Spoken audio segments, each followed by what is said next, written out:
정연섭의 과학과 철학. 연구개발 예산 복원만으로는 안 된다. 2024년 연구개발 예산 삭감의 곡소리가 주변에도 들린다. 과학자 동료들은 예산이 줄어드니 연구개발 협약이 지연되었다고 불만이고, 학회 회비가 부담되어 탈퇴하거나 회비를 줄여달라는 기업도 있었다. 건설사업 중단으로 영향을 받는 일용직 노무자처럼 과제가 지연되어 영향을 받는 일용 과학자들이 나타난 것이다. 정년 퇴직한 과학자들에게는 조금만 기다리라고 위로했지만, 젊은 과학자라면 비커를 잠시 내려놓고 부조리와 싸우라고 했을 듯하다. 정부는 2025년도에는 연구개발 예산을 복원시킨다고 한다.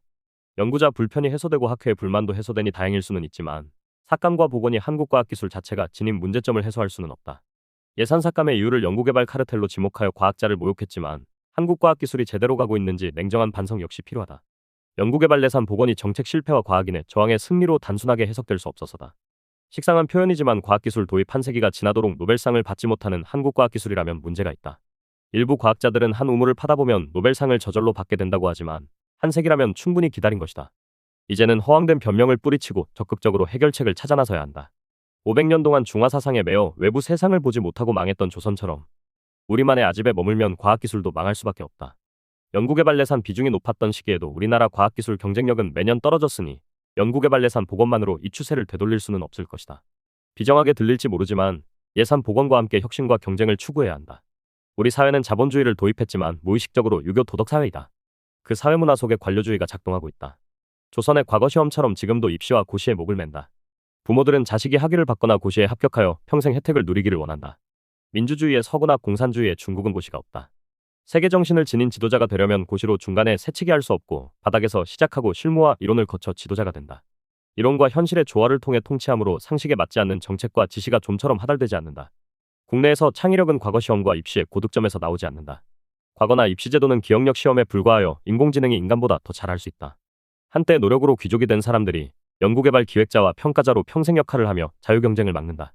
검사 카르텔이 있는 사회에서 연구개발 카르텔이 없다는 주장도 설득력이 없다. 정도의 차이일 뿐이다. 사실은 우리 사회 자체가 카르텔이다. 은연중에 작동하는 유교 이데올로기가 세대를 타고 흐른다. 자유와 자본주의를 믿고 도전했던 혁신사업과 제도는 유교적 도덕 앞에 수시로 좌절된다. 세계 문명사는 왕과 특권 계층을 무력화시킨 역사인데 우리 문화에는 특권의식이 여전히 살아있다. 우리나라 과학은 서구 근대화 제도를 도입하여 발전하였지만 들어온 서구 문명은 한국적 문화에 의해 왜곡되었고 그만큼 과학기술이 비상하지 못하고 있다. 연구개발 예산의 삭감과 복원은 과학기술의 변화를 유발해야 한다. 만일 이 변화를 촉발하지 못한다면 후세의 연구개발의 퇴보가 예산 삭감 탓이라는 독박을 쓰게 될 것이다. 예산 삭감으로 받은 비난을 극복하려면 예산 복원으로 충분하지 않으며 우리나라가 세계 과학기술을 선도하는 성과를 내놓아야 한다. 1974년 노벨 경제학상 수상자 프리드리히 하이에크는 신자유주의의 아버지다. 그는 계획경제보다는 자유경제를 주장했다. 경제에는 많은 인자들이 복잡하게 작용하므로 계획을 세워 추진하더라도 계획대로 효과가 나타나지 않는다고 보았다. 계획보다는 자율과 경쟁에 맡길 때 경제성장이 있다고 했다. 하이에크가 1930년대에 대공황을 극복한 나치를 비난하면서 내놓은 이론이지만 영미에서도 케인즈의 계획경제이론 덕에 대공황을 극복했으니 하이에크 이론이 전적으로 맞는다고 볼 수는 없다. 1980년대 신자유주의 시대에서야 하이에크는 인정받았다. 개인 자율성이 뿌리 깊은 서구 사회는 일부러 하이에크를 호명할 필요는 없겠지만 관료주의의 성향이 있는 우리 문화는 수시로 호명해야 했던 경제학자다. 우리나라의 연구개발 정책을 바라보면 너무나도 계획적이다. 연구개발 조직에서부터 제도까지 빠짐없이 구축되어 있다. 과학이 합리적이니 과학제도도 합리적일 수밖에 없다고 생각하는 모양인데 과학은 사물을 다루지만 과학정책은 과학자라는 사람을 다룬다. 과학은 객관적 법칙이 있지만 과학정책은 집단적 합의에 불과하다. 과학정책이 계획적이라고 좋은 결과가 나오는 것은 아니다. 효과를 고려하지 않는 계획을 세울수록 쓸데없는 것만 관리하게 된다. 패배적인 사람들이 타인의 사소한 행동과 말에 목을 매는 태도와 비슷하다. 미국에는 과학기술통신부가 없다. 상무부, 국방부, 국무부 등에서 자체적으로 연구개발을 추진한다. 부처 간 업무 조정을 위해 백악관 안에 국가과학기술위원회, 과학기술정책실이 있다. 우리나라는 과기부가 더 있지만 과학기술자문위원회 등이 있으니 조직과 기능은 비슷하다고 볼 수도 있다. 목표를 설정하고 이행하고 평가하는 연구개발의 특성상 과학기술정책의 조직과 흐름이 특별히 다를 이유도 없다. 우리와의 차이는 운영의 상세함에 있다. 미국은 과제 목표를 높게 세우고 연구개발을 관리한다. 특히 과제 선정 단계에서 과제의 기술적 탁월성과 효과를 강조한다. 뻔한 과제로 국가의 예산을 허비할 수 없다는 태도다. 필자는 미국전력연구원 과제를 수행한 적이 있다. 미국 기초과학을 지원하는 국가과학재단에 비하면 엄격성이 떨어지겠지만 EPRI도 비슷한 연구개발 선정 과정을 따른다. 필자는 과제 목표를 설명하고 채택된 후에 보고서를 낸 것이 전부다. 예산관리, 진도관리 등도 거의 없다. 필자가 외국인이라는 특수성을 감안했겠지만 과제의 행정 역무는 거의 없었다.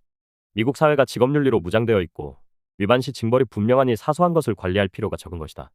미국 과학은 목표 설정과 결과를 중시하는 데 반해 우리는 절차를 중시한다.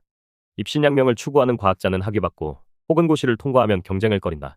경쟁 대신 형식을 중시하고 낮은 목표를 설정하여 과제를 성공시킨다. 평등의 이데올로기를 사회에 주입시키면서 인간애를 부각한다. 우리는 쓸데없는 것을 관리하기 위해 연구개발 절차를 체계화시킨다. 체계적 연구개발이 성공적 연구개발의 필요 조건은 되지만 충분 조건은 아니다. 연구개발 예산이 증가했음에도 불구하고 탁월한 성과가 나오지 않았으니 이제 엄격한 연구개발 제도를 완화해야 하는 것이 맞다. 제도의 엄밀성보다는 좋은 논문을 쓰고 유익한 제품을 개발한 과학기술자들에게 참여기회와 연구비를 많이 주는 단순한 연구개발 제도로 전환되어야 한다. 이제 높은 과제 목표와 믿을 만한 과학기술자를 우대하는 과학제도를 만들어야 한다. 과제 선정이나 과제 결과 평가자도 중요하다. 과제가 상품으로 연결되었다면 소비자가 평가할 수 있지만 중간 단계에서는 동료 평가가 중요하니 이들을 관리해야 한다. 우수한 과학자로 인정되면 그들이 과제 하나하나에 목을 매지 않도록 안정적 연구비를 지원하고 자율수행 권한을 부여할 필요가 있다. 이들은 과제의 도전적 목적을 찾고 추진하는 능력이 있어 엄격한 연구개발 제도로 잡아둘 필요가 없다. 실적이 적은 젊은 과학자는 불리할 수 있지만 이는 한시적이다. 실적이 적으면 혜택이 적다는 비례 원칙은 사회법칙이다.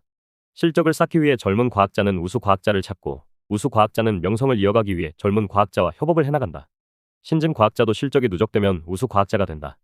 많은 실적을 낸 과학자에게 이에 비례하는 권한과 연구비를 줄 때 경쟁의 원리는 작동한다. 과학기술이 최종적으로 기업 이익으로 연결되도록 해야 한다. 공공연구기관은 기업이 수행할 수 없는 분야로 역무 분담되어야 하고 기술이 어느 정도 성숙하여 이익이 날 수 있는 경우에는 기업으로 역무를 넘겨야 한다. 미국의 공공기관은 철저히 공익 위주의 연구를 수행한다. 초기에는 국영기관에서 인공지능이나 위성발사 역무를 수행했지만 어느 정도 기술이 성숙되자 기업이 이어받았다. 최근에 세계의 첨단 기술은 미국 기업이 만들어내고 있다. 우리나라의 공공기관 평가나 대학 평가도 기술 이전의 배점을 높여야 한다. 이익을 추구하는 기업은 경쟁할 수밖에 없으니 높은 목표를 세우고 기술을 개발한다. 기업은 좋은 제품을 만들기 위해 대학과 연계하고 협력한다. 대학 교수들이 정부에만 목을 맬 이유가 없다. 기업의 연구개발을 활성화시키려면 연구개발 투자에 대한 세금 감면에도 보조금을 지급할 수도 있다. 보조금 제도는 지급 기준이 명확함으로 많은 인력을 요구하지 않는다. 연구개발 제도를 간소화시킨다는 측면에서 우리나라에서도 도입을 검토해볼 만하다. 우리나라의 과학체계는 지속해서 개선되었다. 과학 성과 향상을 기대하며 제도 개선을 강조했다. 덕분에 과제관리 시스템에서 연구보고서를 찾기도 쉽고 연구자를 찾기도 쉽다. 그러나 과학체계가 개선된 만큼 우리나라 과학기술의 영향력은 증가하지 않았다. 이는 과학제도의 문제가 아니라 과학자 역량과 사회 문화 문제로 보인다. 과학자의 관심과 흥미가 과학 자체보다는 권위와 명예에 있을 수 있다. 과학 문화를 바꾸기 위해서는 철저한 실적 위주의 자원 배분밖에 없다. 우리나라는 반도체, 양자기술 등 12개의 국가전략기술을 선정하여 예산을 지원하고 있다. 12개 전략과제는 미래의 경제 효과가 큰 기술들이라 경시할 수 없다. 선진 국가의 추진 전략을 봐도 비슷하다. 한국이 이 모든 기술을 개발할 수 있는지 의문을 제기하며 선택과 집중을 요구하기도 한다. 예산이 한정되어 있을 때 선택과 집중은 나쁜 전략이 아니다. 그렇지만 우리나라에는 과학자도 많고 대부분 분야의 전공자가 있다. 전공자가 흥미를 가지고 실력을 낸다면 어느 분야든지 투자할 필요가 있다. 인위적 조정보다 연구자 실력에 따른 투자가 오히려 유리하다. 선택과 집중 전략을 채택해도 2등 과학자는 2등의 결과물밖에 낼 수 없다. 이 글은 과학에서 능력주의를 옹호한다고 비난을 받을 수 있다. 그러나 능력에 의한 분배가 효과적이고 인간적이라고 생각한다. 능력과 경쟁을 배척한다고 인간 사회가 평등해지지 않는다. 개인은 자신의 능력을 인식하고 사회는 다양한 개인 능력을 인정할 때 사회는 평등해진다고 믿는다. 인본 사상을 추구했던 조선 사회는 국민의 60%가 노비였다. 자국민을 노비로 삼는 국가는 거의 없었다. 평등을 주장하는 사회에서도 이상한 능력주의가 나타나며 이는 오히려 사회를 왜곡시킨다.